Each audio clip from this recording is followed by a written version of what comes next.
Sunshine. I'm Alexi, Lalas, and welcome to the State of the Union podcast, where we look at the beautiful game on and off the field through the lens of red, white, and blue-colored glasses. Joining me, as always, my friend, my colleague, my guiding light, David Mosse, a soccer savant and a Fox soccer researcher and writer extraordinaire. Thank you to State Farm for presenting this, as always, throughout this World Cup tournament. We come to you again from Sydney, our last day, our last night in Sydney. We come to you hour after the finish of the final. We have a new World Cup champion. How you doing, my friend? Your last night in Sydney. Oh, that's true. That's true. Mosse, you're going to stay a few more nights here. I'm going to attempt to head back tomorrow morning bright and early if the hurricane allows me to get back. And then you know what I'm doing? I'll tell you a little later in this show. So you're going to stay a couple more days. All right. So when last we spoke, you had said that you thought that England was going to win. No, I said Spain. Really? I don't know. Really? Are you sure? Are you positive? Yeah. All right. Well, congratulations then. The team that you said that was going to win has won. Congratulations to Spain. Congratulations to Jorge Vilda, the head coach, and to all the players. Está regresando a casa. It has come home now to Spain, and everything is in order. We have avoided the catastrophe and the disaster and the nightmare that would have been England winning. And I know I gave them a lot of crap and stuff like that. But the reality is that I think this was the best two teams and in this final. But after 90 minutes, there was no doubt in my mind, and I don't think there should be any doubt as to who was the best team in this final. I thought Spain was the best team, was the better team from start to finish. Yes, England hit the crossbar at one point, but this was women against girls, as far as I'm concerned, in the way that they played, in the identity that they had, and the quality that they showed. I agree. Spain, the better team from start to finish. England just didn't have a lot going forward that could trouble Spain. As you mentioned, Lauren Hemp hit the crossbar early on, but after that, even when they brought on Lauren James, Chloe Kelly, it was interesting that those players came in for Russo and Daly, so she took out a lot of their goal-scoring ability. So yeah, England just never looked like scoring to me. I thought this was a good first half, but the game really petered out in the second half. But yeah, overall, Spain deserved winners. From the moment they arrived here, they looked to me to be the best team.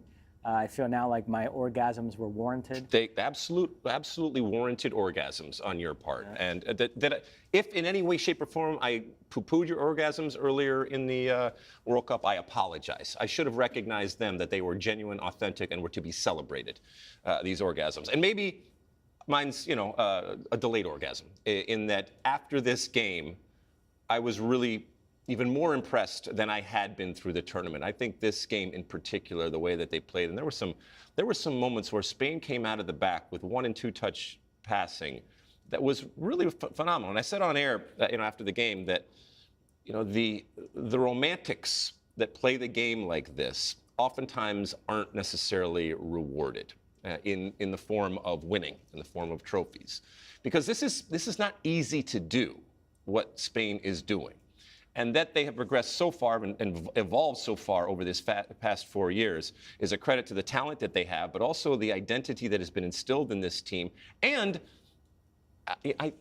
giving them the courage to play like that at each and every moment. It's something to see. It is interesting that with all the attacking talent on hand, it's Olga Carmona who ends up scoring the two biggest goals of this World Cup for them, the game winner against Sweden in the semis, and then the only goal today in the final. So an unlikely hero emerged at the end. Yeah, but they spread the wealth. Sure. And one of the things that we said 4 years ago during the previous World Cup, that they weren't quite ready for prime time, and that ruthlessness and the ability to do ultimately what all of this possession has to lead to, which is put the ball in the net. They did it. They didn't do it necessarily by finding just a consistent goal scorer, and they did it by committee, and maybe in that. And is it me, Mosse? But the heyday of Spain from the men's side, right? There were people that were, like you, orgasmic about watching this Spanish team play from a men's perspective. And it resulted in a World Cup, and that was wonderful, and a wonderful multiple cycles there. I find that the way that this Spanish women's team plays is more interesting, more entertaining, and I think is the ideal version of what many who at times watched the men's version of it in Spain and said, yeah, but sometimes it's masturbatory, right? They're not really doing something. And this team, while they have the possession and they have the adherence to keeping the ball and frustrating the opponent, it's not without a purpose. And so is that crazy for me to say? No, I get it. And I do think the player that gives this team a different element is Pat Arguello. And it was a very interesting call by Jorge Vilda to start her today. She'd been such a good super sub the last couple of matches. Now, she needs to improve her finishing because she does miss some chances that she shouldn't. But, I mean, she is a live wire. She just gives that team a directness and explosiveness that I think does bring a different element to the team. And while she did miss a couple of chances, and she's still only 19. But by the way, her trophy case is already stacking up in terms of what she's doing. And I think that will come with time. But she did spread and gave you a bit of the ability with that speed to really do some different things that maybe in the past the Spanish national team from a men's perspective didn't have. We had an interesting debate on our last pod with Stu and Ari about which team winning today would spell greater trouble for the U.S. And Stu tried to make a case for England, and I get it because we've all seen on the men's side the monolith that the Premier League has become, and you worry that if England were to follow up a Euro triumph by winning the World Cup, that would spur on even more spending on the part of the English clubs on the women's side, and so that could lead England to be sort of the center of the women's game, wrestle that away from the United States. But I argued for Spain because you take a step back and you think the fact that they've won the under-20 and under-17 World Cups last year, they now win the Senior World Cup. Barcelona just won the UEFA Champions League title.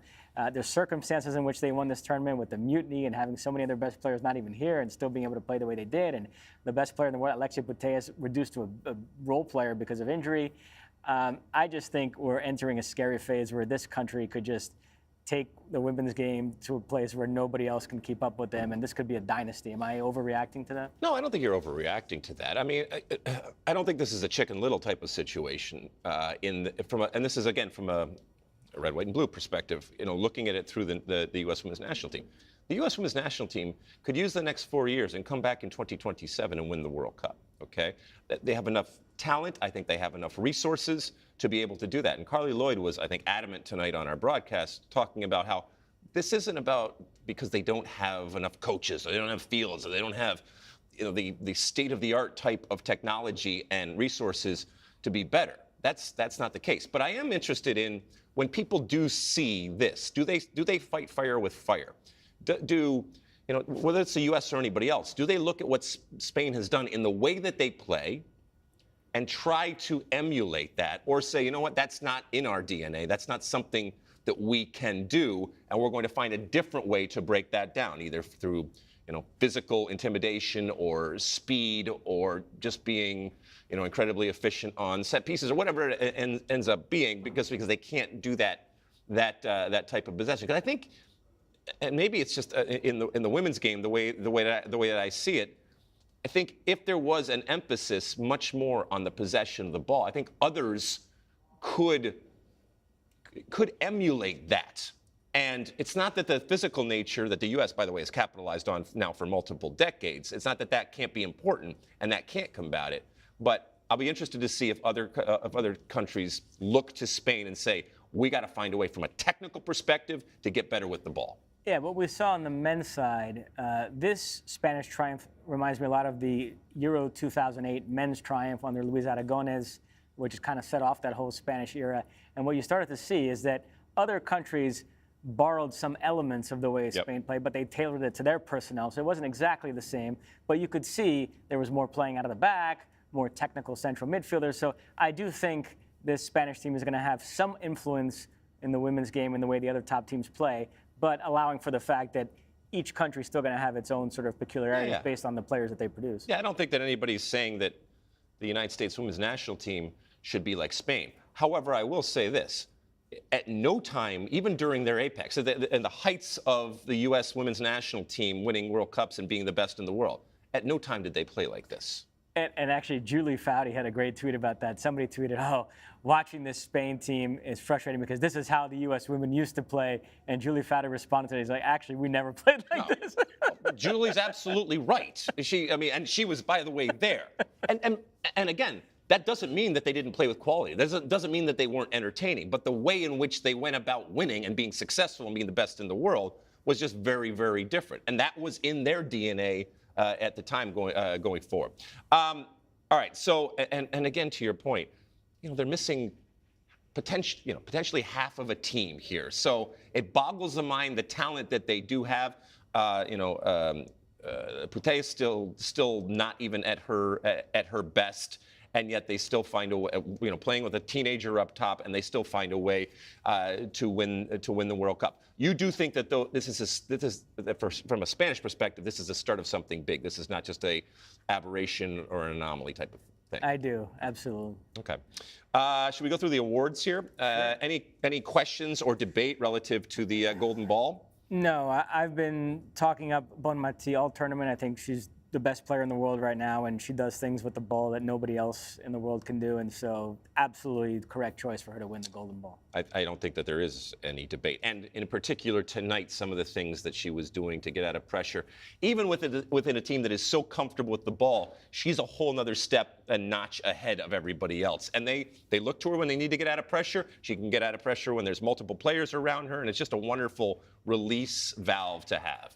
To give people a peek behind the curtain, we assumed that none of the Spanish players would be able to speak English. So there was some discussion of interviewing them in a post-game, having them speak Spanish, and I would translate. I would get in Rob Stone's ear and tell him what they were saying, and then he would do sort of the Kate Abdo thing of translating it on the air, but through me. That would have been interesting. And then the pleasant surprise was Bonmati gets interviewed, and she starts speaking English really well. Oh my God! Well, yeah, we took all the audio. It was great. She was wonderful, and you could tell she wasn't struggling for words because English isn't her first language. She was just struggling for words because of the monumentous type of moment that she was going through. It was wonderful to see her and all her teammates celebrate. Miyazawa, obviously, it's not even a debate because she had the 5 goals, so she wins the Golden Boot. She was the only person rooting for a boring final. Right, exactly. Golden Glove, Mary Earps, any team in the world would want her. And she made some good saves tonight. I thought she was off the line on the penalty, and it was interesting. But, I'm sure they looked at it, and maybe it was a millimeter here or there. It was interesting because the foot was in the air, but it still is a matter of whether it crossed the line. Yeah. In the air isn't a problem. So they looked. I would say she's very good. She's a worthy winner of this award. I do love that Van Damslaar, the Dutch goalkeeper. I think if the Netherlands had gone farther, she might have picked up this award. But I think because Earps made it all the way to the final. Kenzie Arnold, Musovic, all those players. But I think Mary Earps is the best. I also love the fact that, and this applies to men and women goalkeepers, that she uses her feet. And multiple times in this World Cup, early on, it was against Denmark, I can't remember who it was, on a breakaway type of situation to make herself big. Made really, really good saves with her feet. It was against Haiti in England's first game. Incredible save. In fact, another peek behind the curtain, I was asked to put together a list of top 10 best saves of the tournament. I put together this list, I sent it in, and then it never hit air because our shows were so busy, and so that ended up in the cutting room floor. That'll be in my unreleased catalog. But I did have that Earp save against Haiti is number 2, behind only Musovic, Lindsey Horan. That would have been number 1. Got it. Well, yeah, I just thought at that moment, I was like, wow, that is a really, really good save to make. And sometimes I scratch my head as to why goalkeepers don't use their legs more. I guess it opens you up to, the ball going through your legs, but still making yourself as big as possible using your legs.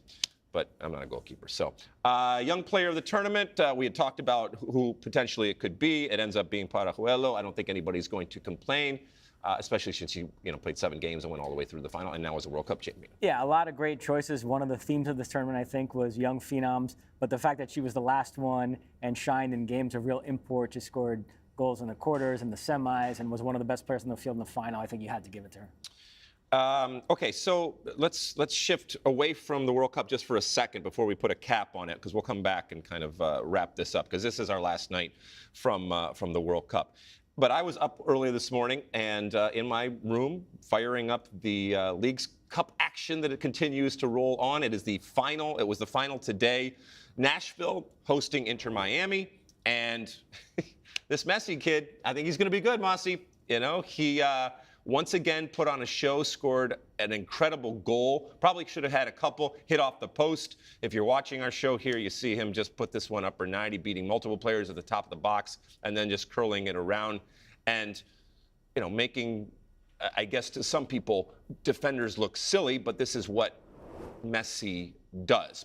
Ultimately, it ended up being 1-1. They went into penalty kicks. It went 10, 11 rounds. It came down to the goalkeepers, and Inter Miami wins because the goalkeeper ultimately finishes it off. Drake Callender, who Doug McIntyre did a report on one of our shows this summer where he said, keep an eye out on for Drake Callender for the national team. The spotlight's going to be on him now that he's playing on the same team as Messi. So pretty good call for Doug on that. But yeah, on the Messi goal, I was watching a clip of it this morning, and it was a great call by the play-by-play guy. As soon as the ball rolled to Messi, he just goes, uh-oh.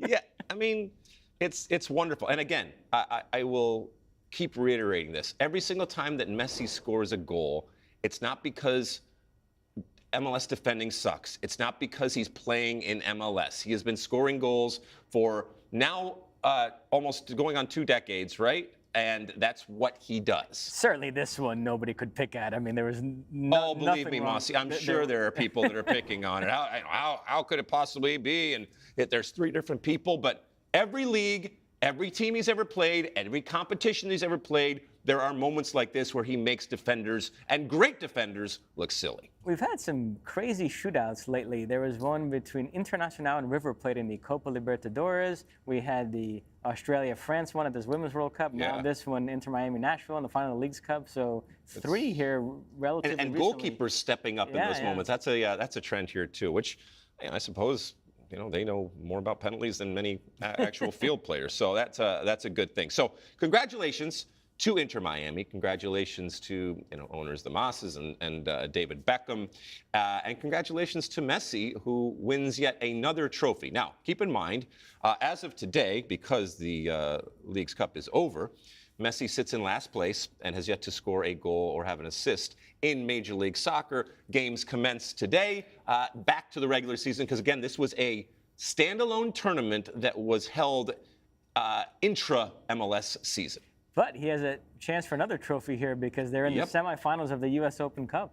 Cincinnati, they go to Cincinnati. So Cincy will be, like now multiple teams are going to try to find a way to beat this. It's got to be, just call it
Well, that was something, Mosse. You know, we waited till the last night of the last show on the last day of the World Cup to have a little hiccup. But you know what? These things happen, and it's okay. And the men and women that are behind here working, they are working their ass off, and they have been for, you know, what are we looking at, 6 weeks now at this point, and they do a great job. And these things happen, and so we roll with it. And we're almost done with this show anyway, so we'll finish it up here. Messi was great. He continues to be great. It'll be interesting to see what he does going forward with this team relative to the rest of the regular season that commences again today. And as you mentioned, they also have an Open Cup opportunity, so he's got another opportunity to raise a trophy. All right, so we wrap this up? Let's do it. Okay, listen, this has been another labor of love. This has been another story to tell that is the World Cup. And so, you know, for my one for the road, which we haven't done in a whole while, you know, I just want to make sure everybody understands and appreciates, like I said, how many people and the village and the family that it takes to put this together on a day in and day out basis. And while you are listening or watching the State of the Union, there is an incredible amount of digital content that we crank out and have been cranking out for a long time, whether it's during a World Cup or whether it's just on a day-to-day individual basis throughout the year. And we have great men and women that make us look good. And it's fun. A World Cup, Mosse, and I think you will agree, is this incredible story that twists and turns. You have no idea where it leads. And we are entrusted with telling that story. I got a text yesterday, Mosse, from a friend of mine who listens to the show. And he was a little irritated with us because yesterday, this is someone that said, listen, I just can't get up in the middle of the night every single night. And so the way that he got the recap of what was going on was to wake up every morning and listen to the pod. And yesterday, evidently, in the third place game, while we talked about what happened, I failed to mention from an audio perspective what the actual score was and who won. So he woke up not knowing what had happened, listened to the pod, and had no idea ultimately who won. So if there's any question while you are listening or watching to this, Spain is the new World Cup champions. The crisis has been avoided, and everything is okay in that England is not World Cup champions going forward. But I will say this.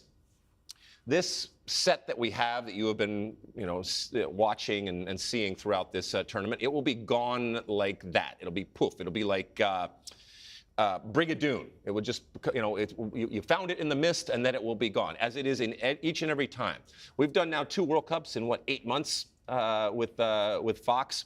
Every single one is different. Every single one offers up different types of challenges, but the consistency and quality of work that we have and people that we have, I shouldn't be amazed anymore because they just continue to do this. But I think it bears repeating, and I think it bears mentioning again and again how good they are at what they do. And I think if you're listening to this, and a lot of people do, you recognize that we're trying to give you that steady diet of what's going on, because we know that people can't watch every single game. We love when you watch every single game.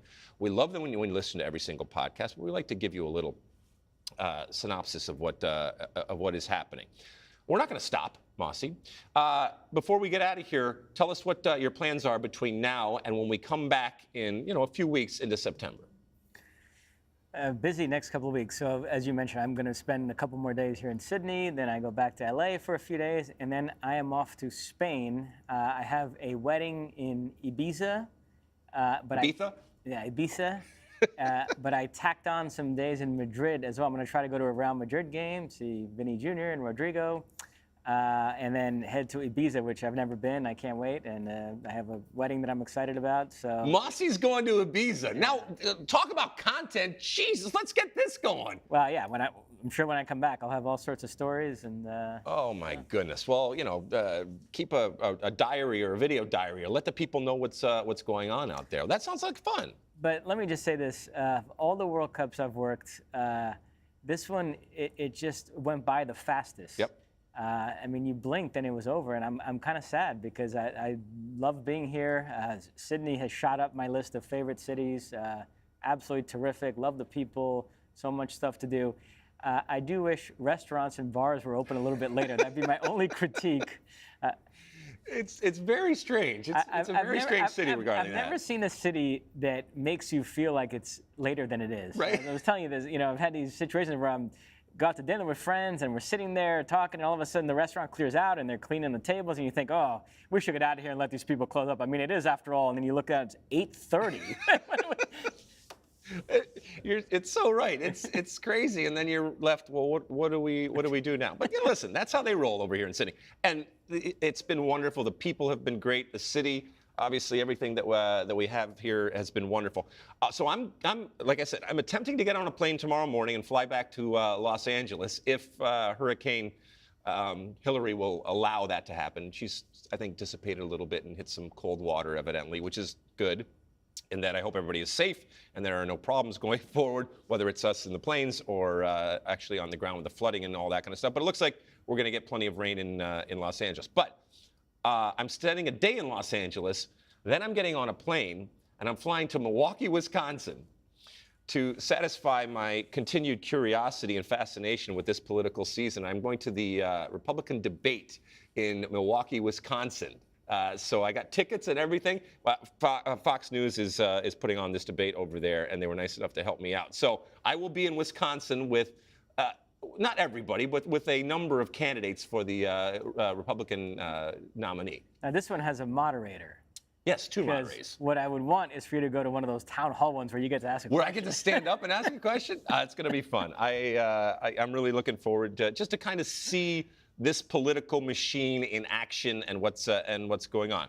Who knows? I will let people know what's going on. I'm sure people will be, will have their thoughts and be angry and scream and yell and call me names and do all that kind of stuff. But it's going to be fun. So I'm going from Sydney, Australia, to Milwaukee, Wisconsin. It's going to be cool. And like I said, we will take a few weeks off. And I think you would not begrudge us that. A couple of weeks to just kind of decompress and then come back and hit it. Even though we're going to take some time off, I'm probably going to do some different things. And so you will be satisfied in terms of the content. We're not just completely going away, because we know that people with their rituals and schedules and routines, they need their diet of the State of the Union. Alfie over there has a look on his face like, what did I get myself into? But I do hope that all the people behind the scenes here enjoyed working with us. I hope we treated them well, and they had a good time as well, because we enjoyed working with them. And producer Sean's been killing it back there, and he just does a wonderful job. Also, the people back in LA, Kat, Kiara, Kaz, who I'm sure were involved in editing our pods. Yep. There's like I said, there are so many people, so many men and women that work hard to make us look good, and in my case, that is difficult, very, very difficult. But we roll on, my friend. Another World Cup in the in the books. Thank you to State Farm for their continued support and presenting this all through. I think we did a pretty good job of consistently giving you, like I said, a roundup. Anything to say to the folks before we go? No, thanks for all the support. It still blows me away when people yell my name on the street. I mean, it's mind blowing, but it might blow you away, but it makes my day. I love it because people love you, Mosse.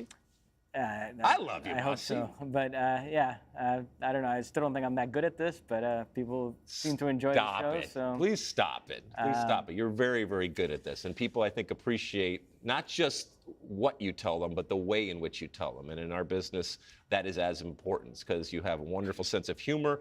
Obviously, you're smarter than anybody that I know when it comes to the game, and oftentimes when it comes to life, and you're able to articulate it in a wonderful way. So I would thank you for all of your help, and not just the help of the State of the Union, because when I come on, I always talk. When I do your intro, I talk about you and all the different things that you do. But you are pulled in so many different directions, and that you want to spend a couple minutes with me at the end of the night doing this little show. It warms the cockles of my redheaded heart. Remember, in Doha, I missed a bunch. Yep. Here, I batted like 90%. You were, a couple. So. You were definitely on it. We thought we were going to end this show with me playing "God Save the King," but a deal's a deal, and England didn't live up to their side, and so I don't have to do that, thankfully. And so the long drought continues. Since 1966, 57 years, England has not won a World Cup, and that did not change tonight. So congratulations to Spain. And Viva España, my friends. Keep reviewing, keep rating, keep downloading, keep subscribing. Like I said, there will be plenty of State of the Union content going forward, but we are going to take a little bit of a break And I think that that's going to be good for all of us so we come back refreshed. We'll see you back stateside. And until then, and as always, my friends, size the day.